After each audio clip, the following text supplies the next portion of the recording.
Sigue generando polémica el anuncio de la pretensión del gobierno de comprar 24 aviones caza para la Fuerza Aérea del Perú, una inversión de 3.500 millones de dólares. Y genera polémica porque una encuesta de Ipsos señala que el 92% de los peruanos considera que no es una prioridad comprar en esta coyuntura aviones de guerra. Apenas un 5% la aprueba y sin embargo la presidenta Dina Boluarte, con 4% de aprobación, ha cerrado filas diciendo que es una compra necesaria. En palabras del ministro de Defensa, que podría afrontar una interpelación por ese tema en el Congreso de la República, la capacidad disuasiva de las Fuerzas Armadas, de la Fuerza Aérea, está, digamos, debilitada en momentos, ha dicho, de inestabilidad geopolítica en la región. Es que hay un escenario bélico del que los peruanos no estamos enterados. Como fuera, esa es la situación. Y esta tarde nos acompaña el mayor general de la Fuerza Aérea, Fernando Ordóñez Velázquez, para precisamente que nos dé los argumentos por los cuales esta compra en estas circunstancias es necesaria, es importante y tendría que ejecutarse. Mayor, ¿cómo está? Buenas tardes, bienvenido. Mayor general, disculpe. Buenas tardes, señora. Buenas tardes. Pamela, gusto de estar acá en este set y con la predisposición y la voluntad de responder a las preguntas que sean pertinentes con respecto a este tema, ¿no? Para entender la verdadera necesidad y urgencia de una coyuntura como esta, hacer esta inversión tan grande en aviones de guerra. Correcto. Mire, usted ha empezado con dos palabras que son claves y que yo quisiera que en el desarrollo de esta conversación, este debate sobre la compra de los 24 aviones de combate o también sistemas de armas de alta tecnología, lo tratemos dentro de estos 4 criterios, ¿no? El primero, la necesidad. El segundo, la oportunidad. El tercero, el costo de la inversión. Y el cuarto, los beneficios, el impacto de la inversión en nuestro país. Entonces, con respecto a la necesidad se define como algo que es indispensable para lograr un objetivo, para lograr un fin, ¿no? Las personas, desde que venimos al mundo, tenemos necesidades. Las familias tienen necesidades, la sociedad tiene necesidades y esto llevado a nivel Estado, también existen necesidades. Y es precisamente la defensa y la protección de la persona humana el fin supremo de la sociedad y del Estado. Lo que está haciéndose en estos momentos es cumplir con un mandato constitucional escrito. ¿Está la nación en riesgo? O sea, la seguridad de los peruanos está en riesgo geopolíticamente hablando. Correcto. Dentro de estos 4 criterios es necesario también tocar y verlos no solamente con un ojo, que es el ojo de los pareceres y las opiniones que se han venido advirtiendo sin mayor fundamento, ¿no? Hay que enfocar estos criterios de manera jurídica, de manera política, de manera histórica, de manera geopolítica también. Hay que tener un enfoque estratégico, de visión de futuro. Y a su pregunta, ¿estamos enfrentando en estos momentos una amenaza? Mire, el Perú, desde sus inicios en la vida republicana, ha tenido momentos en los que ha defendido su integridad territorial y hay momentos en que ha perdido su integridad territorial y ha perdido territorios. Ricos territorios que han hecho que nuestra extensión no sea igual que la que tuvimos cuando nos iniciamos como república. Claro, pero en la actualidad, para concentrarnos en el hoy geopolíticamente, ¿hay un riesgo inminente de que Perú se vea involucrado en un conflicto bélico que haga necesaria esta compra? Sí, mire. ¿Cuál? Para poder darle una respuesta dentro de los fundamentos de este enfoque geopolítico, yo quiero mencionar que hay un instituto internacional en Estocolmo de Estudios para la Paz, que tiene un grupo de analistas y de pensadores que hacen prognosis y hacen proyecciones sobre los riesgos actuales y sobre los riesgos futuros. ¿Cuáles son los riesgos para el Perú? En estos momentos, en la región sudamericana, lo que tenemos nosotros es una inestabilidad política y también tenemos recursos que están en competencia frente a otros países. Correcto, a ver, pero no terminamos de aterrizar en una respuesta concreta a la pregunta. O sea, la inestabilidad política, claramente, pero la posibilidad de un conflicto bélico que amerite la inversión de 3.500 millones de dólares, ¿dónde está? El canciller González Posada ha dicho, el ex canciller, con Ecuador tenemos cerrada la frontera por los acuerdos de Brasilia, con Chile también, porque el último punto que tuvimos fue la delimitación marítima que se solucionó con el fallo de la Corte de la Haya. ¿Qué crisis geopolítica pone a la nación en riesgo y que justifique esta inversión en armamento y naves bélicas? Bueno, lo que nosotros hacemos en planificación de la defensa, así como lo hace el Estado peruano en planificación de desarrollo, es tomar en consideración todos estos riesgos que se pueden convertir en amenazas y dada la volatilidad que estamos viviendo nosotros en el mundo y en la región, no podemos pensar de que no va a haber un conflicto de aquí. Pero ¿cuáles los riesgos hoy? No me está quedando claro. ¿Cuáles los riesgos hoy que ameriten el desembolso de 3.500 millones de dólares en aviones de guerra, cuando más bien la sensación de los peruanos es que lo que tenemos que enfrentar es a la delincuencia organizada que opera al interior del país? Y eso no se opera con aviones de guerra, sino dotándole, como han dicho muchos observadores, dotando de recursos a la Policía Nacional, por ejemplo, que tiene el 50% de su parque automotor en desuso, que no tienen armas, las comisarías no están interconectadas, las deficiencias y las falencias logísticas de la policía se conocen y son públicas. Esa sí es una urgencia. ¿Cuál es la urgencia a nivel geopolítico?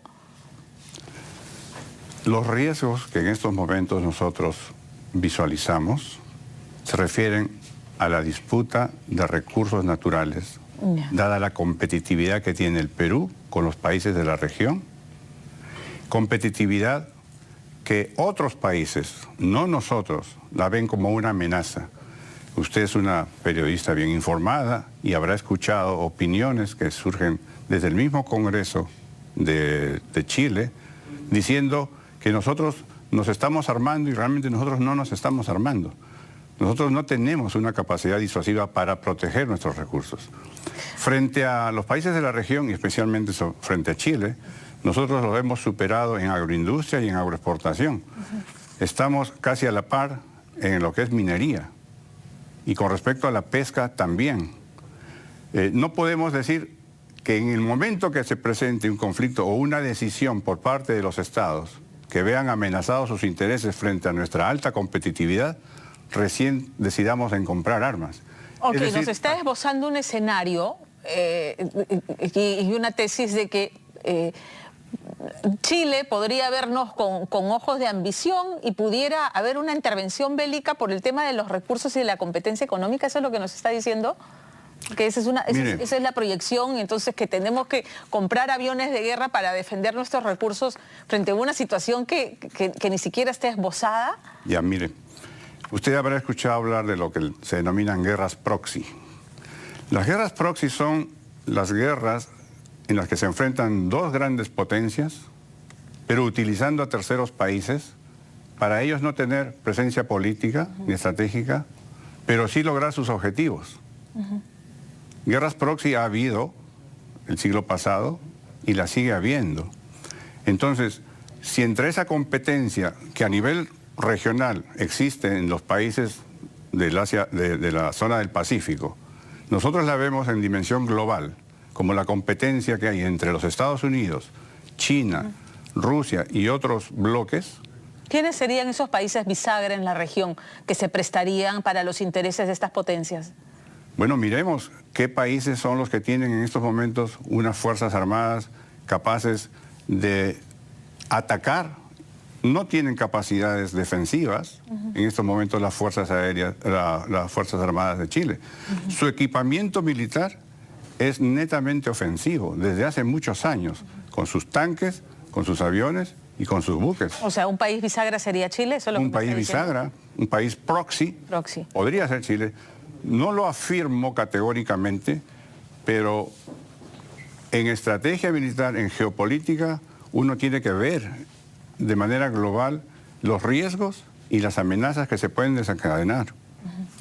La misma Naciones Unidas lo ha dicho, estamos viviendo una nueva era de conflictos y de violencia, en donde actores no necesariamente estatales pueden desencadenar un conflicto. Veamos los últimos sucesos que ocurrieron en la zona de Puno, cuando población aymara boliviana entraba.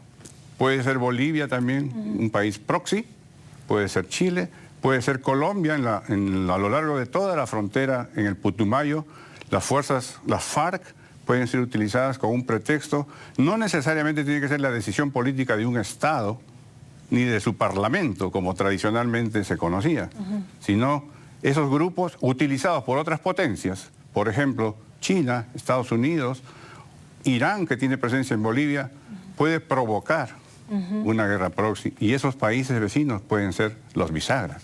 Y nosotros tenemos que estar preparados para enfrentar esas amenazas. Bueno, amenazas hipotéticas, ¿no? Lo real es, por ejemplo, que con los incendios masivos que hubo hace unos meses, la flota de la Policía Nacional apenas se dio abasto para ayudar a apagarlos. O sea, entiendo que habían 2 helicópteros que iban y venían para poder ayudar. Digamos, esa no es una urgencia que debiera contemplarse antes de hacer una compra de esta magnitud frente a amenazas hipotéticas? Bueno, yo sí veo, cuando comparo cifras del presupuesto de la República de este año, las proyecciones para el próximo año, y las anteriores, que las necesidades, hemos comenzado a hablar de las necesidades, claro, ¿no?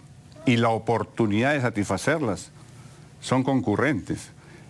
Las necesidades que tenemos con respecto a desarrollo, a educación, a salud, a defensa civil, a otros aspectos, a defensa interior, orden interno, esas necesidades están cubiertas con una asignación presupuestal superior. No están cubiertas. En salud el presupuesto es 3,5% y debería ser 7%. 90% de los establecimientos de salud necesitan intervención urgente. No hay suficientes cárceles, tienen que construirse.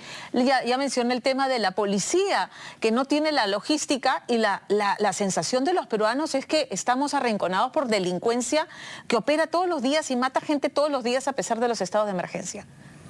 Esas son las necesidades urgentes y son reales, no son escenarios hipotéticos. Sí, pero acá no nos olvidemos que al igual que usted, que yo, que tenemos necesidades de salud, de educación, de vestimenta, de vivienda, también que tenemos que darnos un margen de protección y seguridad. No podemos descuidar, y eso lo vivimos tomando esas previsiones, ¿no? Yo cuando le digo están cubiertas dentro de una asignación presupuestal que año a año ha ido increciendo. Si revisamos los presupuestos de educación y de salud de los últimos 5 años, han ido creciendo, mientras el presupuesto del sector defensa se ha mantenido en un nivel estable.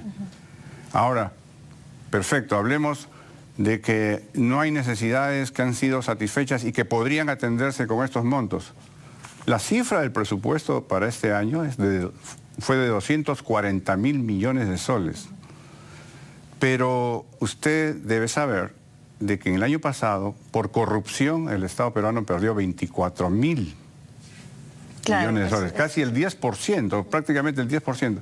Con 24.000 millones de soles, de un presupuesto que debió gastarse en hospitales, en seguridad, en patrulleros, en postas médicas, se fue al bolsillo de los corruptos. Y con 24.000 millones de soles no compraríamos 24 aviones de combate, compraríamos 48 aviones de combate cada año, porque en los últimos años la cifra de pérdidas de dinero por la corrupción son parejas, entre 20.000 y 24.000 millones de soles. Entonces, miremos ese aspecto también. Miremos ese aspecto. Y si a eso le sumamos lo que el Estado peruano ha pagado en consultorías y en asesorías, sumado todo esto al año actual son más de 271.000 millones de soles. Y la gente no dice nada. O sea, prefieren atacar el concepto de la necesidad y la oportunidad de proteger las inversiones que tienen los peruanos. Acá no estamos hablando de proteger al Estado como un ente.